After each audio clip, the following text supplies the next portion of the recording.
Okay, video ought to do it better. So here we have the MEC 600. I have the Redding T7, and then I have another head. Both of them have collets for extraction, and then this has the dual decappings, and then this has the decapper over here. And that has the funnel tube for the powder throw over here that's on the stand. Here we got miscellaneous brass. So there's all of that. There's the tumbler. There's the extractor. Then we have, who is this? That's Lyman, makes that. We have the check gauges, all right, for pistol and rifle, and then we have our modified cartridges for doing internal measurements. I have the round out, oh gosh, I forget the name of that. This here for checking your, the word slips my mind. I have a beam scale. I have the trimmer. We got miscellaneous tools here. We got a bunch of different manuals. So Pet Loads is pretty good. And then we have, as far as dies go, we have 3030, 338, well, you can see, 270, 762, 300 Win Mag, 308, 223 Remington, 65 Creedmoor.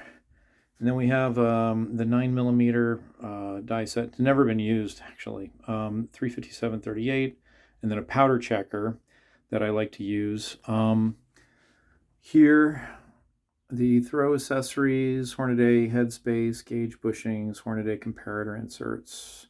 Then the 20 gauge conversion for the shotgun press right here. Then I have a plethora of bushings for the shotgun press, as well as the bars for the throws. And they're varied. I have a couple of steel ones, and then most are lead.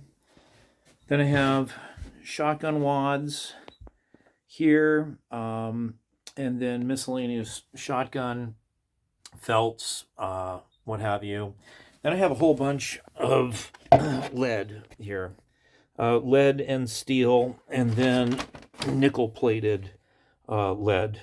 So each of these is anywhere between 10 and 15, I think maybe as much as 25 pounds, some of them.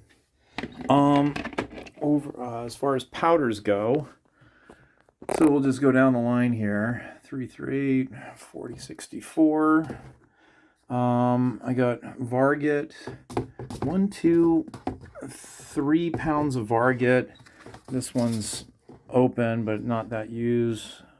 4831 SC, 4831, regular cut, 7 reloader, 15, 15, 17, 17. The front ones are probably partials.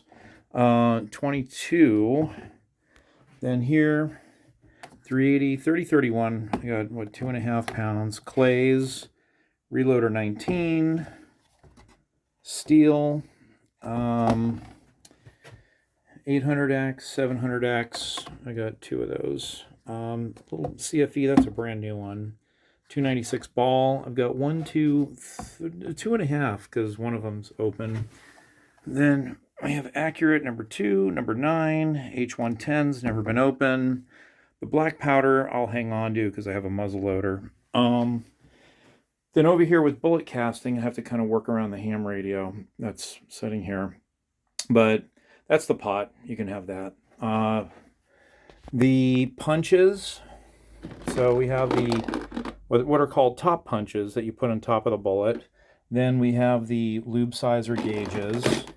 Then we have some Lee gauges. And the Lee gauges are for use with just this press, depending on how you want to do things.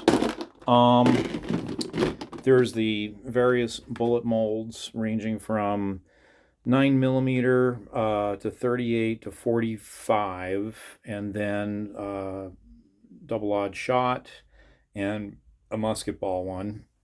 Then this thing is cool. This is the Lube Sizer by RCBS. It's got the heating plate and that's great for sizing and lubing bullets. Then I have the hardness tester here with a meter, and you kind of just crank it here to get a hardness reading on the meter. Miscellaneous stuff, the ingot molds. Then there's some lead down here, and you can have and experiment with. Let's see what else. I think that's pretty much it. These are partials. You can have those. I have a chronograph under here. The chronograph is the Pro Chrono by, I guess, Pro Chrono. I've used it like once. You have shells down here, and then that's all 45 brass. The buckets of brass are kind of full, but then you have, like I mentioned earlier, all this organized brass here. Pistol brass on this side, and then rifle brass over here. And that kind of covers it. So, let me know what you think. We have our Who's Watts It's our shell case seating Who's Watts It thingy. Anyway, okay, there you go. Oh, and then there's just these other little things. The lead dippers. I have a uniformer tool. And then we have, of course, you probably have these, but they're for, the internal measurements with the modified casings. So, all right, we'll see what happens. Thanks.